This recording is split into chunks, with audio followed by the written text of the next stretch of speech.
De tudo um pouco. Um oferecimento CEMIG. Nossa energia, sua força. Minas Gerais. Diálogo, equilíbrio e trabalho. Na última década, a busca por métodos de aborto caseiro na internet dobrou. Que absurdo, né? Em pleno século XXI, eu tenho que falar isso aqui.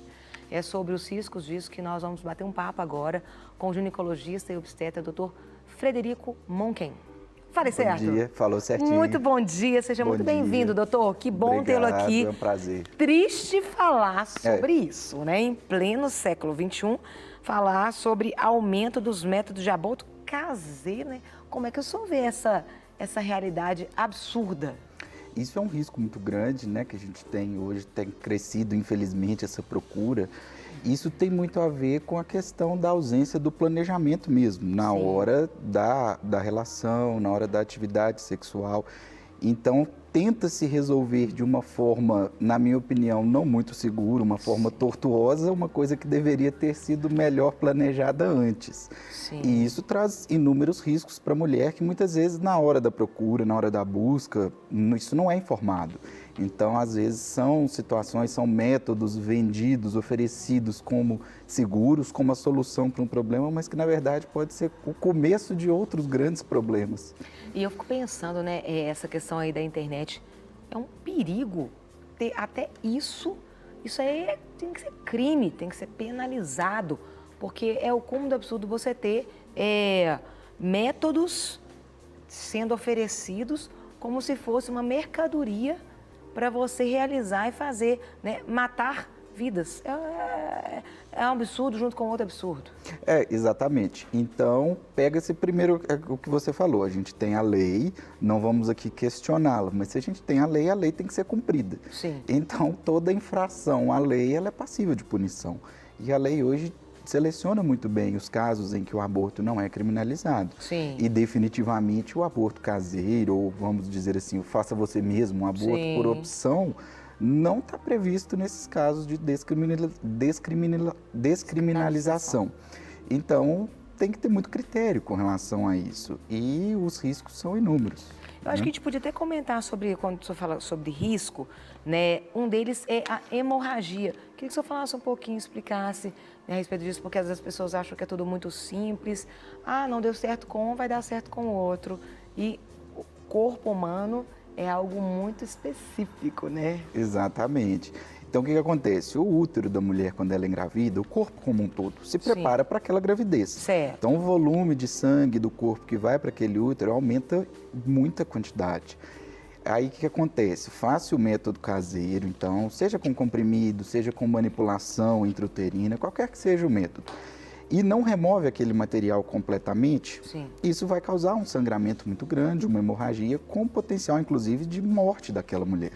Fazendo em hospital, quando a gente faz com indicação, quando tem todo o contexto favorável, já é uma situação complicada, risco, já né? é passível de risco. Fazendo em casa, onde você não tem um cuidado, onde você não tem uma atenção médica, é muito pior, o risco é muito maior. E pode levar a óbito, né? Com certeza, né? O sangramento é muito grande. Às vezes a pessoa ela é diabética, ela tem alguma questão no organismo, ela não está tão saudável, pode vir a ter hemorragia. Com certeza, independente disso, mesmo a mulher saudável não tem doença nenhuma, Sim. Jovem, engravidou e por algum motivo resolveu fazer o aborto sem o cuidado, sem os critérios, Sim. Ela pode morrer. Né? A mulher que morre por aborto não é só aquela mulher doente, é a mulher Sim. saudável. Sim. Está saudável, engravida saudável, uma gestação muitas vezes não planejada ou não desejada, mas ela morre em consequência dessa tentativa de aborto. Outro risco também é a questão de infecção. Sim, exatamente. Aí a gente tem dois fatores muito importantes para a infecção. Primeiro é o sangramento e o não esvaziamento completo do útero, que muitas vezes acontece Sim. quando é feito de forma caseira.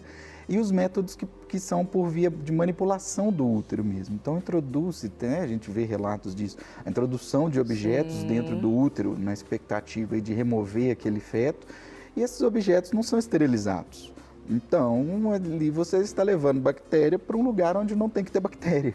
Né? O útero da mulher ele é um ambiente livre de bactérias. Então, a bactéria ali vai encontrar muito sangue, calor, um ambiente super propício ali para que ela cresça e cause uma infecção que vai parar na corrente sanguínea mesmo, e aí uma tragédia está armada.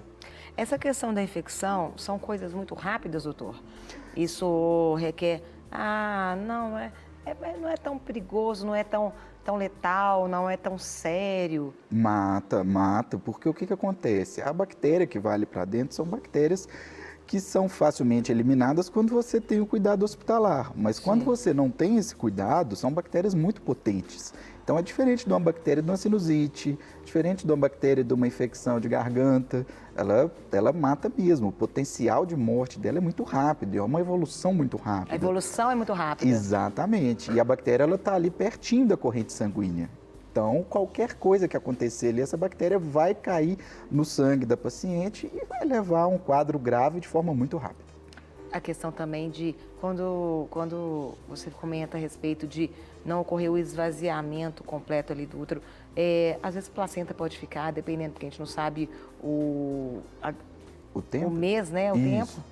Exatamente, é o principal, porque sim, saiu o feto, ver que o feto saiu é uma coisa razoavelmente fácil. Sim. A grande questão é a placenta, saber se essa placenta saiu toda. E a gente sabe que no começo da gravidez a placenta ela fica mais grudada mesmo ao útero, ela fica mais colada.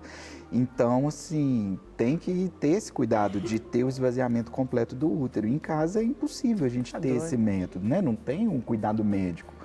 Não dá, é uma coisa assim, descabida mesmo, porque o risco é muito alto.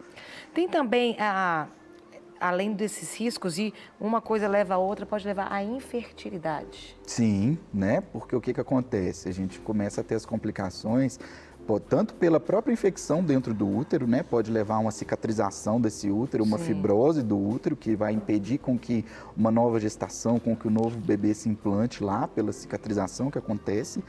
Quanto a própria manipulação, infecção, hemorragia, pode levar à necessidade, vamos supor que começou o procedimento em casa, conseguiu buscar o atendimento hospitalar em tempo hábil. Muitas vezes o tratamento para salvar a vida daquela mulher é retirar o útero, porque é a única forma que às vezes resta de parar o sangramento, de tirar aquela infecção. Então ela fica viva sem útero, ou morta com útero. Então muitas vezes a forma de resolver é tirar o útero, em casos graves, obviamente. Então, além E tem acometido muitas pessoas novas, essa caso até de infertilidade, dessa retirada de útero por causa de não cuidados devidos? Sim, são normalmente quem busca esse tipo de situação, a gente não está aqui julgando, mas numa situação de desespero, normalmente são mulheres. Mas nós estamos aqui jovens. falando que está errado, viu? Exatamente. Nós estamos aqui falando a verdade, isso é errado. Não está certo.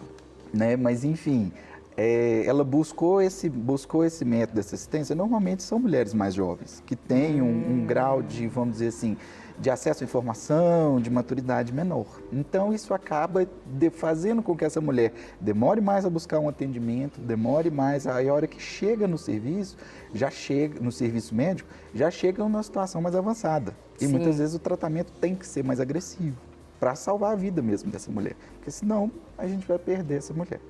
Eu fico pensando, né, a gente está falando de pessoas, métodos de aborto caseiro na internet, mas até ampliando um pouquinho, também tem que ficar muito atenta com clínicas clandestinas também, que acaba que sendo métodos caseiros também. Sim, né? Só coloca o nome de clínica para dar uma... Exatamente, ninguém vai... Mas todos esses riscos aqui são encontrados. Exatamente, ninguém vai na vigilância sanitária registrar o alvará de uma clínica de aborto.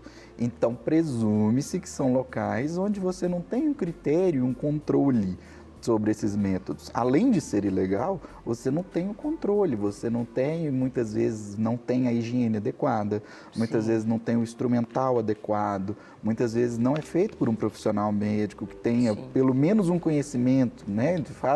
Faz errado e sem conhecimento, faz uma coisa errada e de forma errada, muitas vezes. Então, isso acaba levando a inúmeras consequências.